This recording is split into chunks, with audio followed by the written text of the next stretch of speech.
Holy shit. I can't believe I'm here. It seems like just yesterday I was like back there in that corner, all the way in the back. And I just kept thinking like how much work, like when I sat through my first one, I'm like there's so much work between like that desk and this desk. And I was right. There was a lot of work. But I think it was all worth it because I'm really glad that I'm here. I'm really glad that I stayed. I know we're supposed to talk about our process, and yes, I promised my husband I'd say it that way. And influences and all that stuff, and I'll get to that. But I'm kind of going to go like in a weird way because that's just me. I don't do anything in the way I should, and you can ask my mentors, and they'll tell you that. But I'm going to start in no particular order, just probably the way they came into my life, and I'm going to start with my 3 M's. Okay, I'm pregnant, so I'm going to cry. The first one's my mom. Because when I was young, I hated reading. I hated it. I didn't want to read. And she didn't give up on me. She bought me my first Stephen King book when I was 8 years old because I didn't want to read. And I fell in love. She typed up my first short story because it had to be typed up for a contest, and I won a blue ribbon. And it was called The Angry Puppy. And the ridiculousness of that is not lost on me because I'm still, all these years later, writing about angry dogs.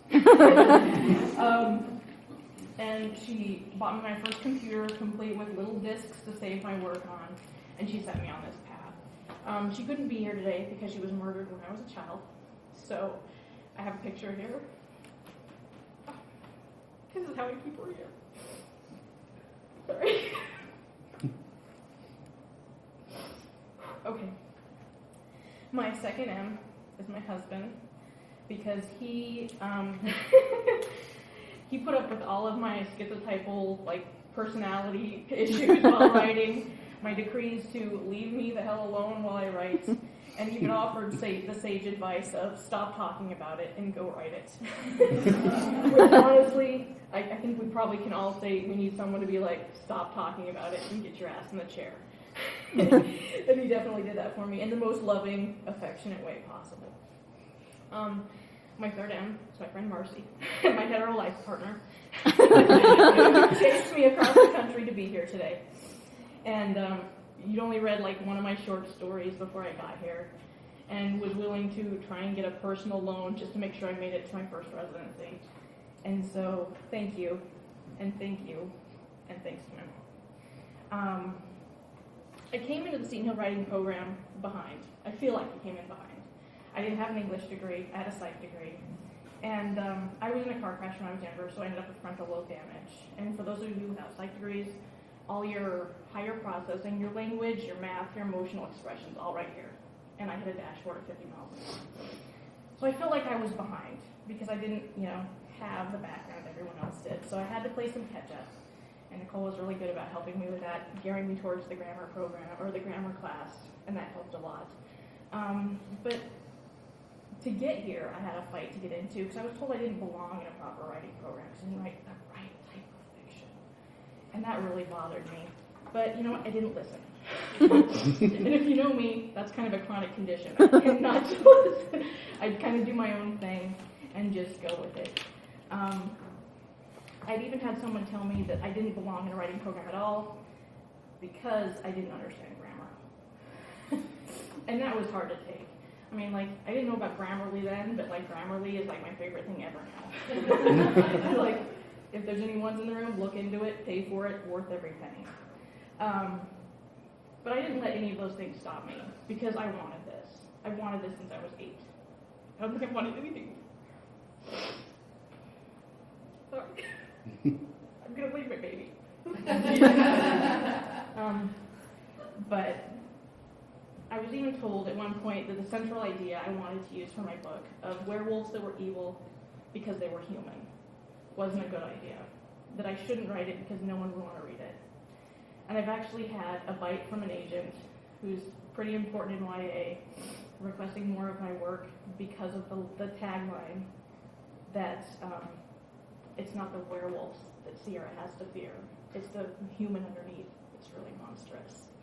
And so, again, I didn't listen, and I'm really glad I didn't listen because it's created a very different look at werewolves than how we traditionally understand them. Okay. I'm going to go thank my mentors now, in the order that they mentored me. When I came to Nicole, I was ready to quit. I felt like I was in over my head, and she talked me off the cliff. You literally saved Sierra's life. And so, yes, it's a fictional life, but it's a very important life to me, so thank you. Now, Paul. You ready, Paul? I'm not going to I feel like I have learned so much about writing from you. From dealing with critics and, dare I say it, limiting the gore in my fiction. Because I love gore. I write 1,000% gore, and then I edit out 80% for Paul. And I hated it. In fact, when he first told me that, I'm like, no, that's crap, I'm not doing it. And so I set it aside, and I came back to it, and he was right. And that killed me. But honestly, the thing about mentors is they have this pesky way of always being right. And they work. But honestly, you helped me so much with adding emotional descriptors and sensory descriptors that I can carry that with me for everything I write after. And so honestly, you're amazing. Thank you so much, Bob. Okay. Now I'm going to talk a little bit about my project. Actually, hang on. I have to thank all my creative partners. I have a ton because I have different ones every semester. So Sam, Jeremy, Lynn, Courtney, Stephanie, Jenny, Vanessa, and Chad, you helped me notice all of the trees in my forest. Because sometimes I was so busy looking at the big picture, I didn't notice those trees. So thank you. And now for my book. So obviously my inspirations for writing were Stephen King, but also Joss Whedon and Presley Cole, which, yes, are out of my genre. But I really think they helped me fill out my universe with the way I wanted it to be. I wanted it to be scary, I wanted it to be funny, and I wanted it to be dark. So I had to have people who were doing it and slaying it, so I borrowed their moves.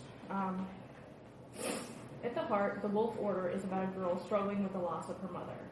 It was a very, very personal story for me because I lived it. I wanted Sierra to be as real as she could be, so I used my own experience to round her out. She does have a few issues that I never had to face, though. As Vladimir Nabokov, the guy who wrote Lolita, has said, the writer's job is to get the main character up a tree, and once they're there, throw rocks at them. And so I gave her crippling emotional damage, and then I set a werewolf against her to kill all of her friends. It was a lot of fun.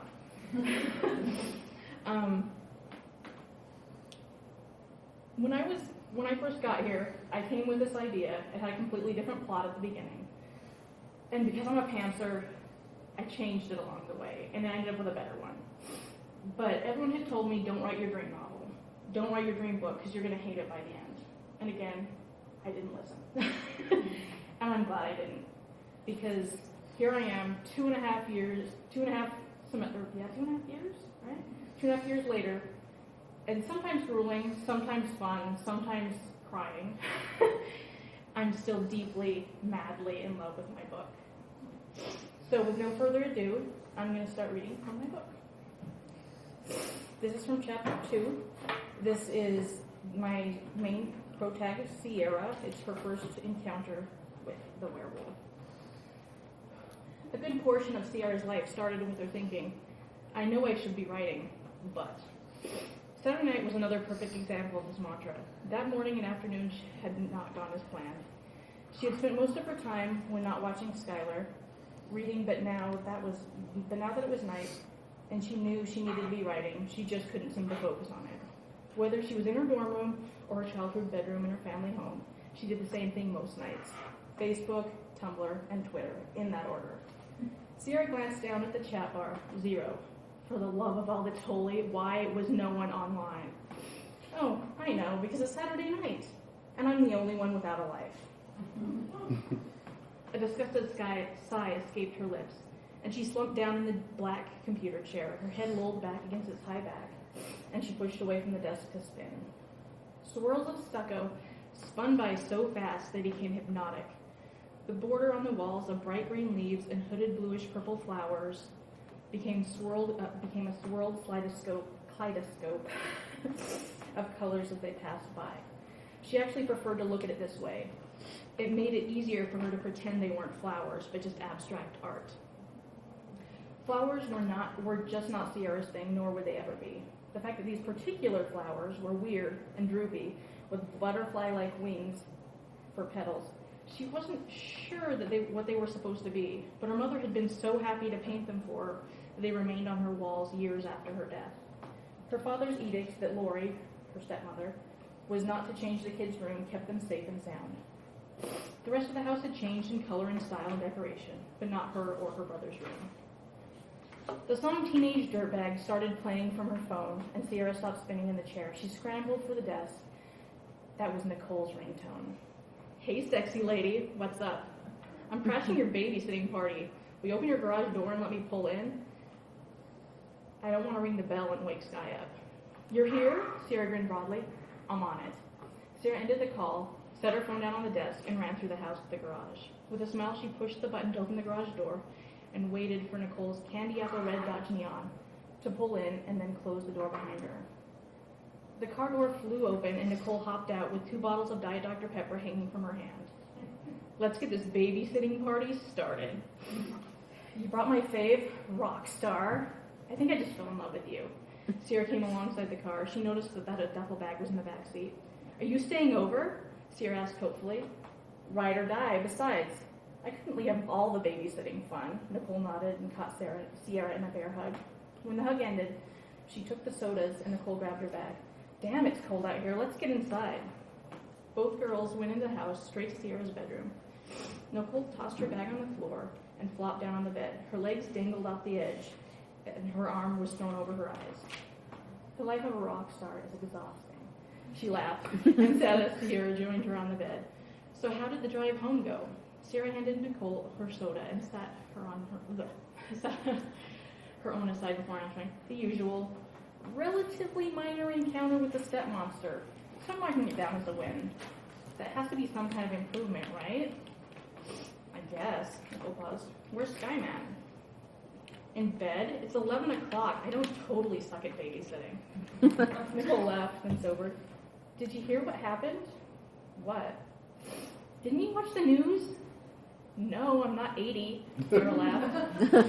Dude, so what, now I'm 80? Rude. Before Nicole continued, her voice changed and took on a grave tone. They found Cammie's cousin Danya today. Is she okay? Nicole shook her head. No, she's dead. All the air seemed to be sucked out of the room. Sierra's chest hurt from it. Danya wasn't just Cammie's cousin. She and Sierra had grown up together. They'd been friends in kindergarten and through 5th grade. Their friendship had never survived the transition from elementary school to middle school. When Sierra was sent off to boarding school and high school, the contact had stopped altogether. With numb lips, Sierra asked, what happened? Nicole sighed heavily. They said she was attacked by an animal, probably a mountain lion or something. They had to identify her from dental records. Sierra's hand flew to her mouth. It was too horrible, too hard. She squeezed her eyes shut tightly and remembered birthday parties and sleepovers that played through her mind. Nicole's hand on Sierra's shoulder startled her back to reality. Are you okay? Sierra nodded. Yeah, how's Cammie? I called her, but you know how she is. She's keeping it all inside. She told me not to come over, so I came here instead. I had to do something. I'll call her tomorrow and make sure she's okay. Nicole's head bobbed up and down in agreement. Maybe we can have flowers sent to her on Monday. I think that would cheer her up. Sierra's lips curled slightly. Yeah, that's a good idea. A loud scream came from down the hall, and both girls jumped, their eyes wide, their mouths hanging open. It had to be Skylar screaming in his room. Nicole and Sierra laughed nervously. Night terrors? Still? Looks like. I'll get him back to sleep and be back. Sierra slipped off the bed and headed to Skylar's room. She pushed the door to her brother's room open and went to him. He had suffered from night terrors since their mother had died. They'd gone away for a time, but in the last year, they'd come back in a big way. It didn't help that their father and stepmother lacked the patience to deal with children. Sierra suspected it was one of the myriad reasons she had been shipped off to boarding school to begin with. In a few years, Skylar would undoubtedly face the same fate. Perched on the side of his bed, She reached out to touch his trembling form. His thin frame shook, his head twitched, and his hair was plastered to his face with sweat. "Wake up, Sky. Come back to me." His eyes flew open. He sat bolt upright in bed. A second later, his arm wrapped around her waist and squeezed tightly. Sierra held him close, his shoulders shaking as he cried. After a moment, she lifted his face up with her fingers so she could look him over and make sure he was okay. A quick glance told her his eyes were swollen, his face was lined with the marks from the sheets he slept on, but he was otherwise unharmed. "Do you remember what it was about?" she asked as he snuffled against her sweatshirt. He shook his head and then wiped his nose on the sleeve of his pajamas, his eyes fixed on a point on the opposite side of the wall by the bay window. In a small, strangled voice, he whispered, "It was a monster. It was there." With a quivering finger, he pointed out into the night beyond the bedroom window. It had big yellow eyes. It was watching me and licking its lips. Sierra hugged her brother. He reminded her so much of their mother. He had the same green eyes and olive complexion, that shiny hair. He was a direct contrast to Sierra's blue eyes and red frizz that crowned her head. Her mother had called what her hair did ringlets, but she called it a mess.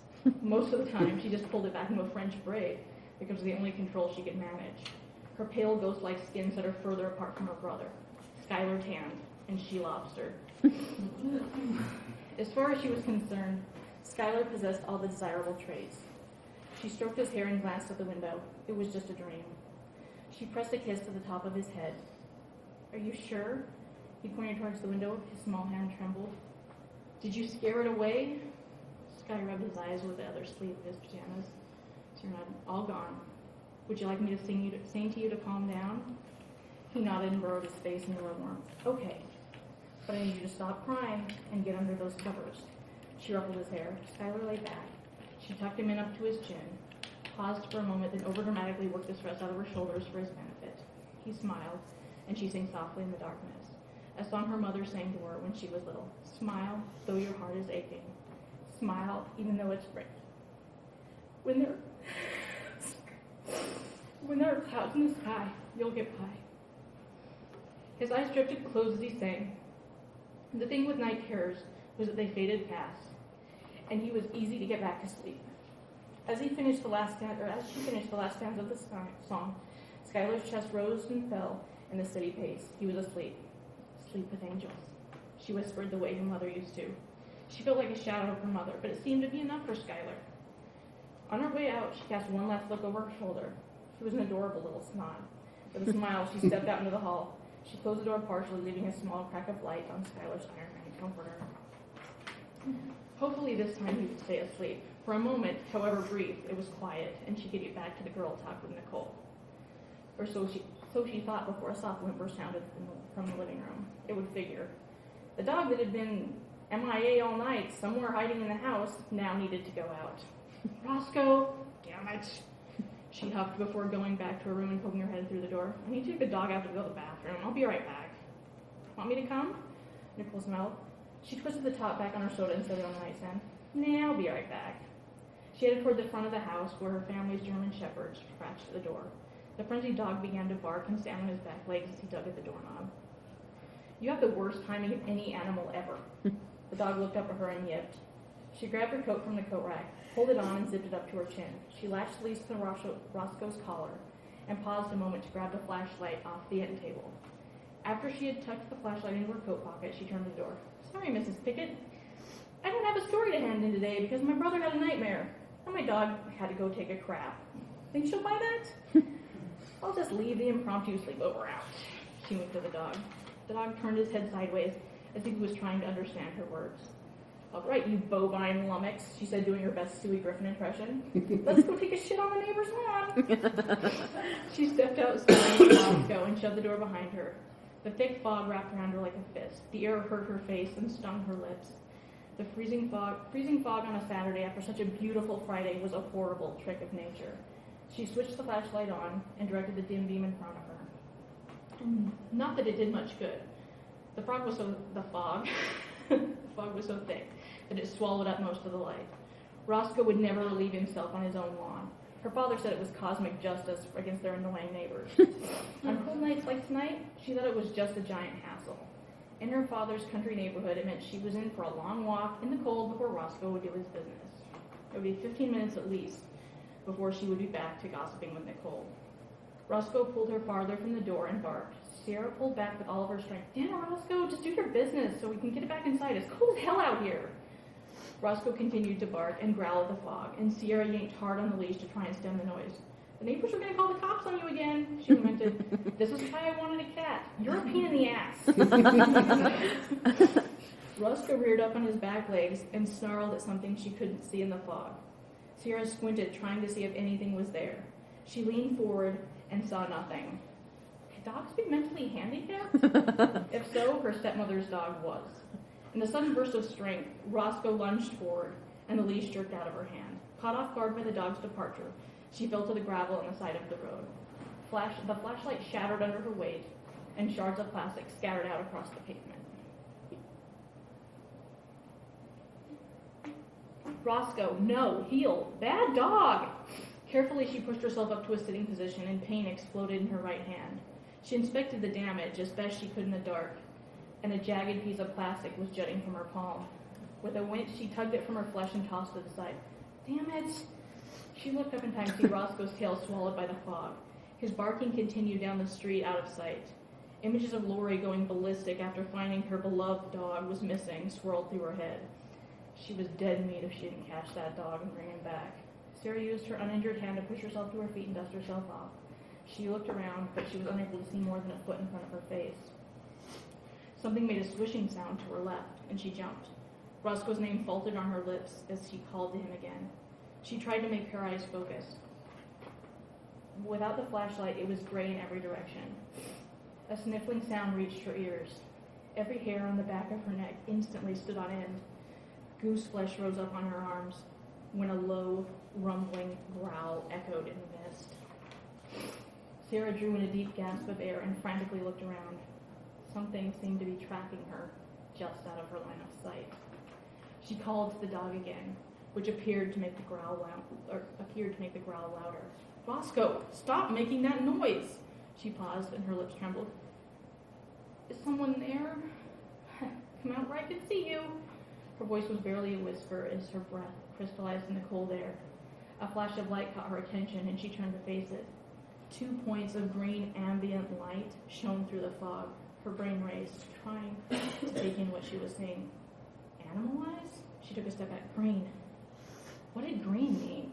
She tried to think back to her lesson in zoology last year, and it hit her suddenly. Green meant dog family. Please God, let it be a dog. The light focused on her, and she trembled both from cold and fear. The eyes were 3 feet off the ground, 3 or 4 feet off the ground, and fixed on her as the growl echoed again. Nicole's words repeated in her head. They said she was attacked by an animal, probably a mountain lion or something. They had to identify her from dental records. It's just a huge dog, right? Good doggy. Go home, doggy, she said, trying to sound like the pack leader she felt nothing like. The light that reflected from the animal's eyes rose to where she needed to look up to see them. The animal easily cleared 7 feet. It took a step closer, and the dark outline hovered over her. The only things she could make out clearly were the giant eyes that reflected green light. The creature was so close, she could reach out and touch it. That's no dog. The fetid smell of its fur burned her nostrils. A stink of rot and wild animal, and bile rose up in her throat, and she had to choke it down. The wet slip of a tongue and click of teeth made fear race down Sierra's spine. A loud growl rumbled through the air and vibrated through her chest. It couldn't possibly get any closer. An involuntary whimper left her throat, and she saw the outline of his head and muzzle. Every cell in her body went on full alert, screaming for her to run. Fuck. She took a step back, only to have the animal take a step closer, bridging the gap. She wanted to run, but fear paralyzed her. The animal, its eyes were fixed and unblinking on her. It sniffed her, and then dropped down to all fours with a loud huff of air. What appeared to be a thick tongue lapped at the cut on her hand. Gross. Sierra jerked her hand back reflexively. Large, glass-like green eyes lit and focused on her as it licked its lips. A growl sounded from her right, and she jumped back. The beast lunged, and a hard furry mass collided with the animal's massive bulk. A split second later, she turned and ran towards the house. She heard the beast snarl and howl as it fought with the animal that she knew in her heart must have been Roscoe. The dog yelped in the distance. Sierra reached the porch and opened the door. "Roscoe, come!" Tears streaked down her cheeks. Somewhere down the street, brakes screeched, a car horn blared, and metal crunched, and the beast howled as if in pain. Sarah cried the dog's name again, and a dark shape hurled towards her through the fog. In a blur of movement, Roscoe darted into the house. She slammed the door and slid the deadbolt home, praying that it would protect her. The beast bellowed again, as if farther off. With all her strength gone, she sank to the floor, her back against the door. Should I cut there or read the next one? Keep reading, please. Yeah. Last, I have like 5 more pages. That's about 10 minutes. Okay. Is that okay? Sure. Okay. This one jumps to later in the story. It's from a different POV. This is Cammie. This is the friend that they were talking about whose cousin just passed away. Cammie stepped out into the bitter wind and zipped her jacket closed. The cold air bit into her legs. At least the alcohol in my bloodstream would keep me warm in the walk back, she thought, her mind fuzzy. The scent of cow manure and wet hay made her hide her nose down in her coat.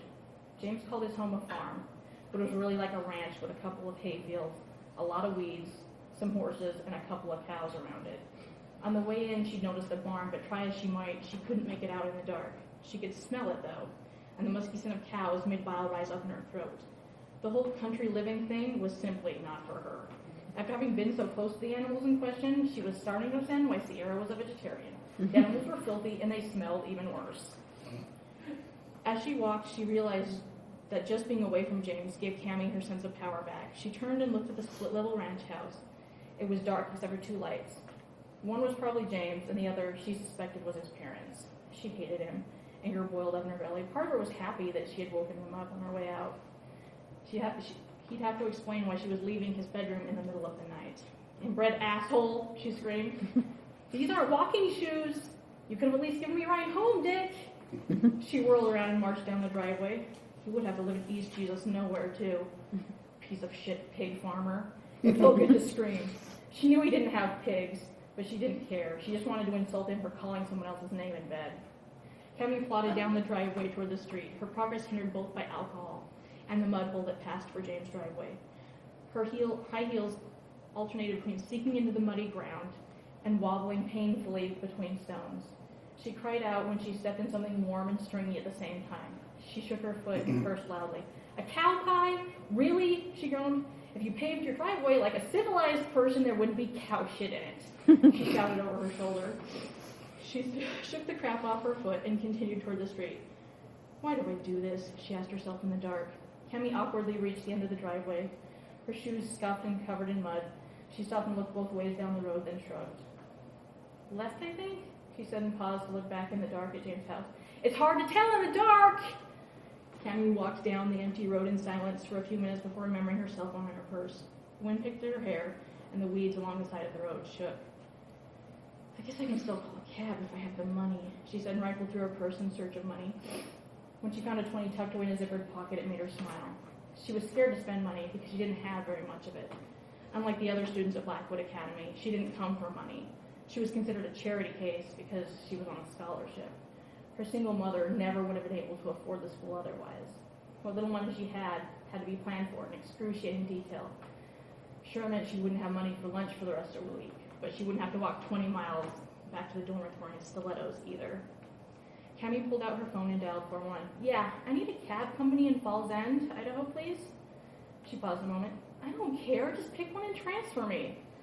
Cammie waited until the phone rang. She heard a crunching in the gravel behind her in the dark, and she began to walk again, worried that James was following her. It occurred to her that he could do something a lot more horrible than use her for sex. "Yeah, I'm on 86, I don't know, maybe 15 or 20 miles to Falls End. I'm near Bar H Ranch," she said when a male voice came on the line. "Yeah, I'm in a black coat and a pink skirt. I have black hair." "How long till you get here?" She waited for an answer on the line. "Yeah, I'll pay cash. Thank you." The sound of the crunching gravel behind her got louder. Cammie hit the end button on her phone and shoved it into her purse and quickened her pace. It would be best if she put as much space as possible between her and James. The growl sounded in the darkness behind her, and she went from fast walking to running in earnest. Her heart pounded as she tried to stay ahead of whatever had made the noise. Her ankles wobbled and ached as she ran along the shoulder of the road. The loose gravel made it near impossible to move at any speed over a saunter. "James, you're not funny. Call your stupid dog back, you dick," Cammy yelled as she ran as best she could in heels, the effects of the alcohol painfully apparent as she tried to distance herself from the growl. Cammy ran without seeing through the darkness, and the growling and rustling behind her was getting closer.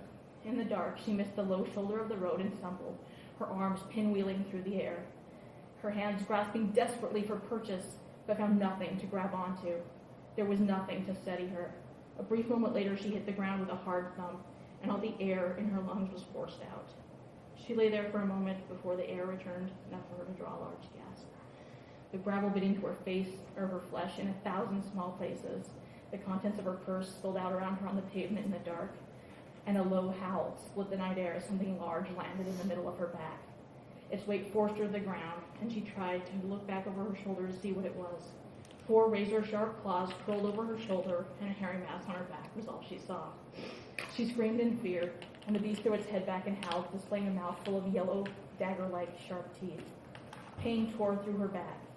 It pulsed like a hammering heartbeat, staccato and failing. The claws burrowed into the flesh. Her back was on fire. Every breath hurt. She could taste the copper of her own blood on her tongue, and she screamed for help. "Why is no one coming?" Cammy struggled under the weight, but only succeeded in spraying tiny bits of gravel into her face and mouth. She sputtered and was able to expel most of the large rocks, but they gleamed wet and red in the moonlight. Tears streamed from her eyes as she tried to push herself up one more time. The beast had entered her line of sight.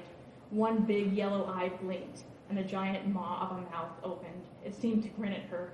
She could smell its breath like blood and rot and something musky she couldn't quite name. She screamed. The animal sank its teeth into her neck. It crushed its way through skin to the meat beneath. Her throat collapsed in on itself, and the air stopped flowing to her lungs. It shook its head, silencing her screams forever. A gurgle slipped past her lips. A pool of warmth was spreading around her, and it made her feel colder by comparison. The beast's weight shifted. Its teeth locked on her shoulder as it gave a jerk. She was flipped over onto her back as a wave of dizziness washed over her. Weakness spread slowly. She couldn't breathe, but she had to try. She flailed her hands, trying to remove the creature. Her fists bounced off its deep, fur-covered chest, and as ineffective as a tic-tac thrown against a wall. When her fist didn't work, she dug her fingernails and fingers into his eyes. She gouged her nails hard against its tough hide. It shook its head and dislodged her easily. "Air! I need air!" Her hands went to her neck and tried to push the mangled pulp back together. She tried to breathe, but no air would come. Panic filled her as she watched the animal's head lower. It sank its teeth into her stomach. She heard a sick, snap-like popping sound as the animal tore loose a chunk of broth down her chin. Her vision grew hazy as she pushed at the animal with the little strength she had. Her arms became weaker, her body heavier. Blood bubbled from her lips, and she tried in vain to scream, but no sound came. Her lips worked in an obscene mockery of soundless speech, forming words she could no longer say. The darkness crept in, and an odd sense of quiet rushed over her as her body grew cold. There was the occasional tug and jerk, but that didn't last, and slowly it didn't hurt anymore. She saw the animal and she didn't care. She let go.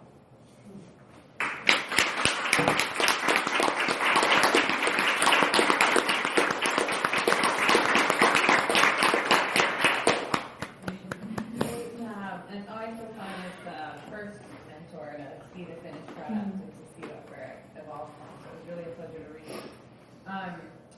Just as an opening question, why werewolves? What was it that drew you to that mythology? Folklore. I took a class in my undergraduate called Vampires and Monsters, where we got to pick a subject to obsess over for a semester. And I was always kind of interested in what made a werewolf good and what made a werewolf bad. And so I went back to the very earliest reports of werewolves in folklore and the different types of werewolves. And overwhelmingly I found that if the man was in control of the wolf, it was good. And if the wolf was in control, it was bad. And so I wrote this big 30-page long paper, and it got my gears going. And I had written a short story. Well, it wasn't a short story. It was a bad story when I was 16. It's just as bad as you can imagine. It was called Something in the Darkness at a Monster. And I thought, I can use this, and I can use this, and put them together. And I thought, I'm going to make it so that the werewolves are bad because the human is bad. Because it's something that you don't get a lot. And I just kind of got obsessed with the idea, like almost possessed by the idea that I had to make this work to have the werewolves bad because the human was bad. So I kind of like tied them together. Does that answer the question? Okay. Okay, this isn't a question, it's more of a comment. When you were reading those selections, I'm not sure if it was just me, but didn't it seem like she almost got like really happy when she was reading the really violent? Guilty. Okay, I just wanted to one of the strengths of this novel, I think, is the authenticity of the characters, the very real, and the emotional connectivity to the reader. And I just was hoping you could kind of elaborate on that, about putting in that emotional intensity and intimacy almost. Like how I put it in there? It's like bleeding on the page. It's like opening a vein and just like, there we go, there it is. So I mean, honestly, I had to like really put myself back at that age and like what were the things I was worried about and what were the things I was feeling, and then just go raw with it. And honestly, and it's the honesty of it. Like a lot of the quirks that ended up in my characters came from people I know. I mean, the way Nicole eats reminded me of a friend I had in high school. And I named it Nicole before I had Nicole as a mentor, so I didn't, I didn't. But yeah, I just kind of just tried to put myself in that teenage place and what I felt like and how raw and how new everything is. And then I tried to word vomit that into my computer. That's really an interesting way to put it. One other They don't do anything the way everyone else does. That's very true. One other thing that I thought was really interesting was this novel is essentially a foundation for a much larger story arc. Mm-hmm. So I was wondering if you can tell the people here what you have planned in the future.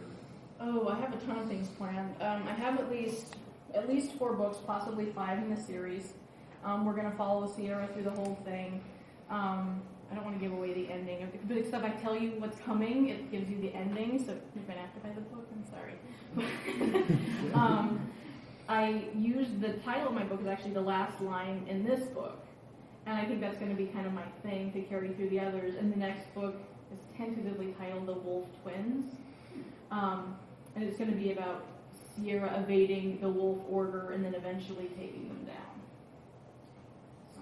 And then it's going to go on from there. But like I said, I can't give you too much without giving you the ending of this one. So, and I'm very protective of my endings. You know this. I didn't tell anyone the ending until I wrote it, but that's kind of because I'm a Cancer and I didn't know it until I wrote it. Okay, thank you.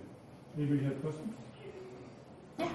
Well, first of all, I was looking at your book. It was really and wonderful. Thank and you. I thought the dialogue was sparkling. Thank you.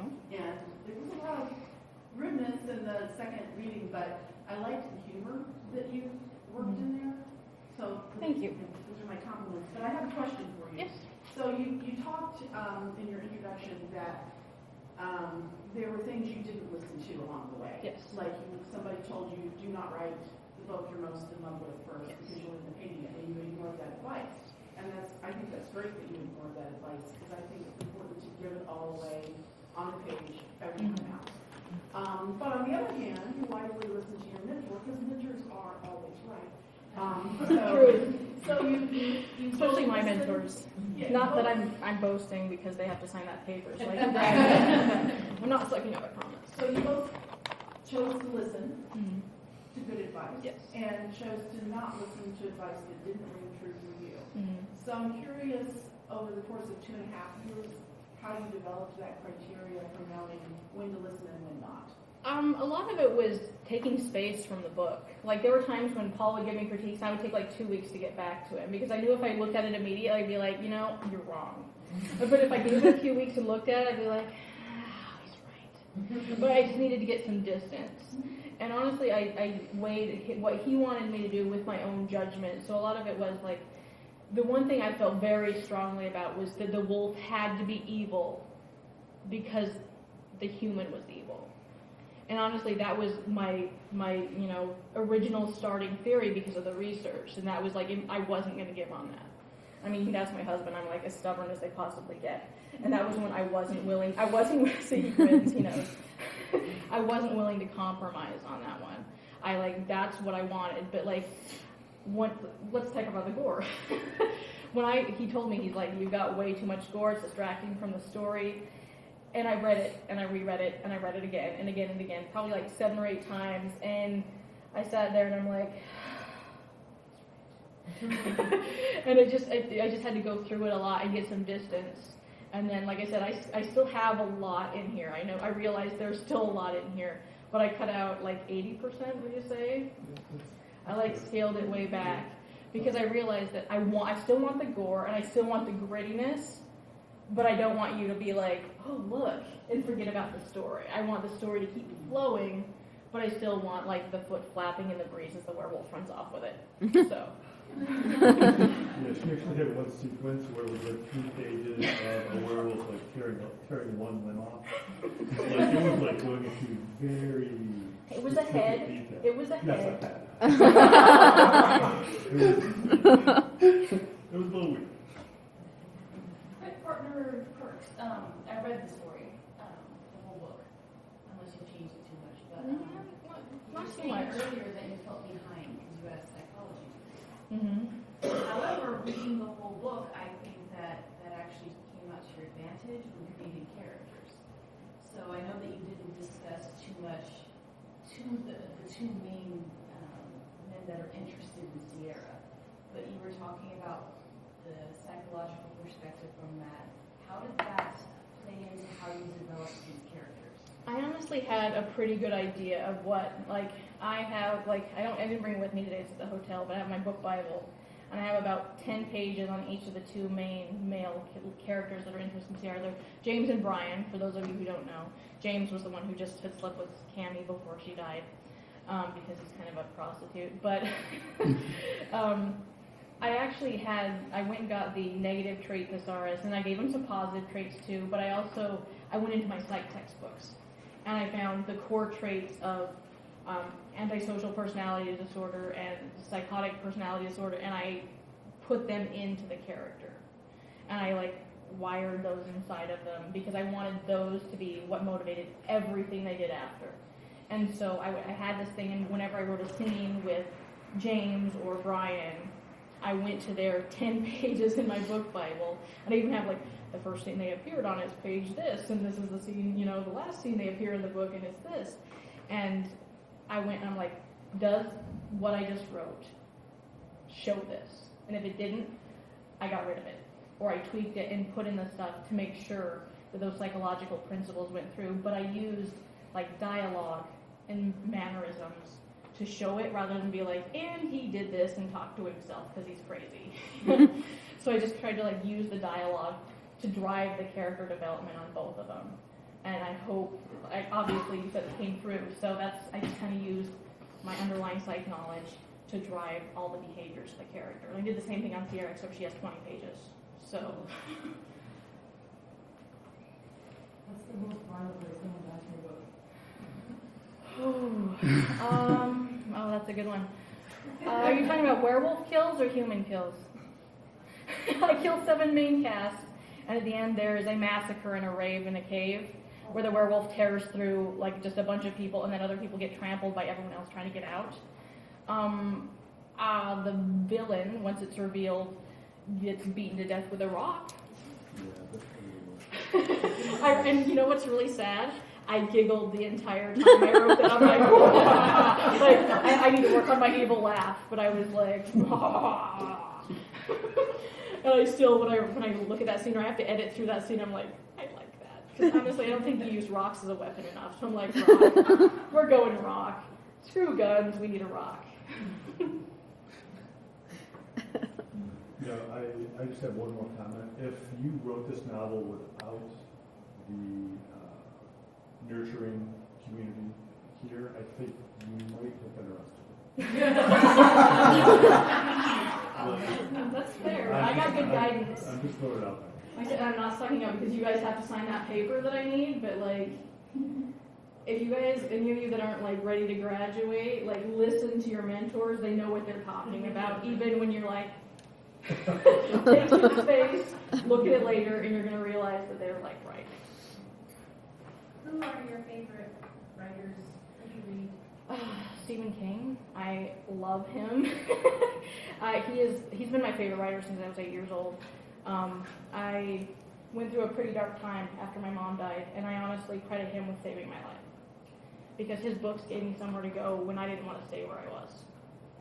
And I actually got a chance to meet him in June. And you know when they tell you don't meet your heroes? That's bullshit. He was just as amazing and just as cool as I wanted him to be. And I got to ask him a question. And I love him even more now.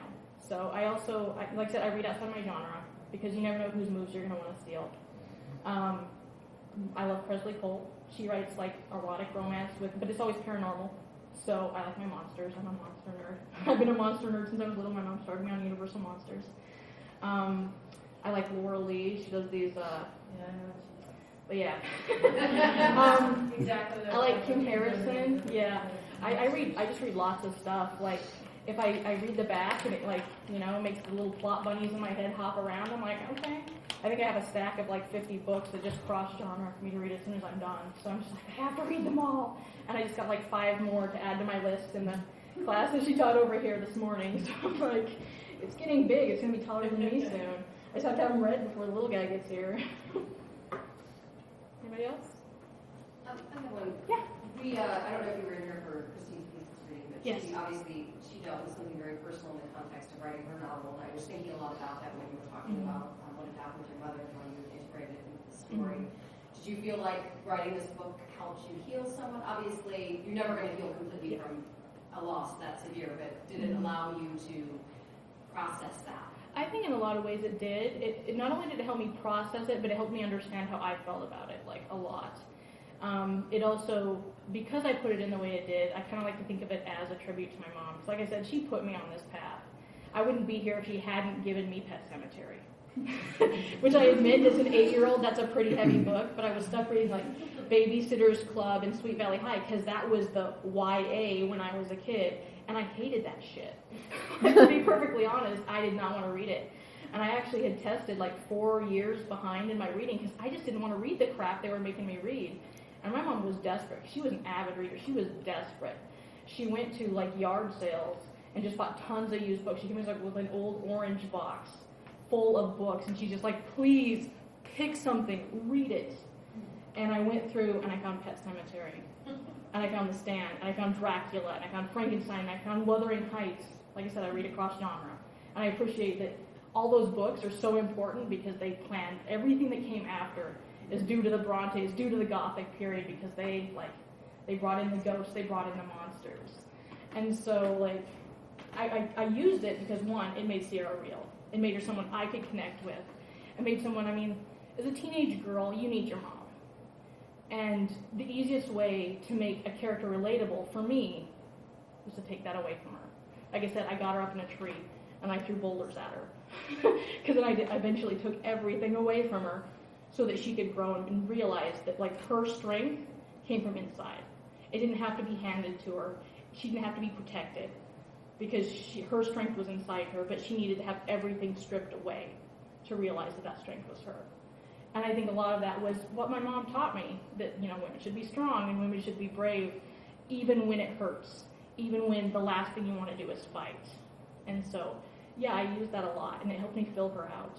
And overall, like I said, I have to attribute that to my mom because she put me here, and she put me on this path, so. Yeah. Could you tell us a little bit about how you found this program? You told us that your beginning was unique. Yeah. You know what you felt about it, but how did you actually come? I was looking for a program, and I couldn't decide between, like my undergraduate was psychology. I couldn't decide between counseling, my tongue's gone stupid, counseling and writing. And I had talked to, like, the head of the creative writing program at ISU, which is where I got my undergraduate, sucked. She's the one who flat out told me, you don't belong in a proper English program. And I'm like, why? She's like, because you don't write the right thing. And I'm like, I don't do well with people telling me I can't do things. Like I said, I'm stubborn, and I see that as a challenge. I'm like, watch me. And so I went and talked to an associate professor, an adjunct. She was like a minor one in the creative writing program, and she wrote poetry, and I don't think she fully understood what I was trying to do, but she's like, try these programs. And one of them was Seton Hill. And I applied to a couple other ones. I initially wanted Boise State, and I got rejected because I didn't write the right thing. And I actually had to beg, borrow, and plead to get entrance letters to like all of them. And I literally bawled when I got my acceptance letter here. Because after being told you don't belong there, to get that validation, I mean, ask my husband, I was like, whoa, the ugly cry where you have like snot bubbles and stuff. And I'm like, this is my chance. This is my chance to do what I wanted to do my whole life. Because like I said, even being told I didn't belong here, that I didn't belong in a writing program, my attitude has always been watch me. And maybe it's just because I've gone through what I've gone through. I like to prove people wrong. And I like to prove that I can. Because I don't, like I said, I have frontal lobe damage. It could have slowed me down. But God damn it, I'm not going to let it. I'm a fighter. I was raised to be a fighter. My characters are fighters. It's kind of a thing. So if I say you're never going to get that book published, that'll be Watch me. Okay. Well done.